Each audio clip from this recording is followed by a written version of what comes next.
So, I've been racking my brain trying to figure out why it's only the Iranians and their proxies in the Middle East that seem to be trying to do anything to make Israel and the U.S. stop their atrocities in Gaza. The majority of Muslims in Gaza are Sunni, so you'd think it would be Sunni nations that would come to their aid. But instead, these nations haven't done anything yet, just give some speeches denouncing Israel's actions, probably to quell the anger of their own citizens if they're seen as not doing anything to help Palestinians. I really thought the Muslim world would come together on this issue. Iran is reluctant to get involved in the conflict directly because they know Israel and the U.S. are looking for any excuse to attack them.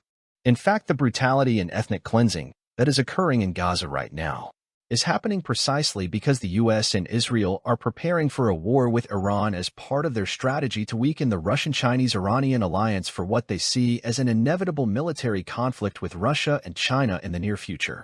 And Iran can't just sit back and watch Israel clear out the Palestinians from the Gaza Strip, which is why they've been trying to rally their fellow Muslim nations in the region to at least make Israel and the West pay economically for what they're doing. I thought it would only be a matter of time before the Sunni nations sided with the Iranians and said, enough is enough, and started taking some meaningful action. But no, instead we get Islamic State carrying out a terrorist attack in Iran. Really? They're attacking a Shia Muslim nation that is doing more to help Sunni Muslims in Gaza than they are? You really can't make this up.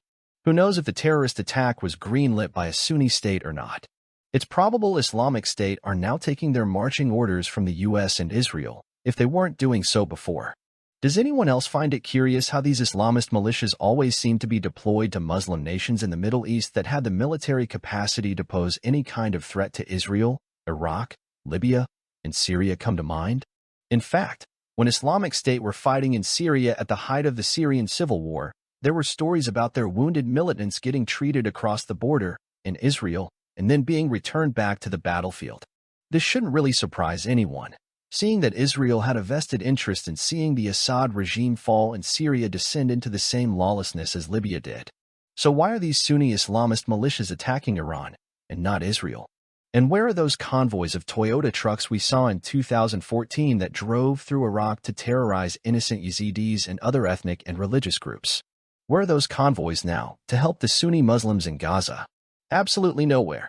It's a shame, really. All that wealth some of the Sunni nations have accrued, and they couldn't even be bothered to build up any kind of military power, instead building structures and services to cater to Western desires. I'm beginning to think their leaders are happy with just being playboys preying on the weak and powerless and will be satisfied with the scraps the West leaves them when all is said and done. Thanks for listening. Help support this channel by hitting the like and subscribe buttons below. Till next time.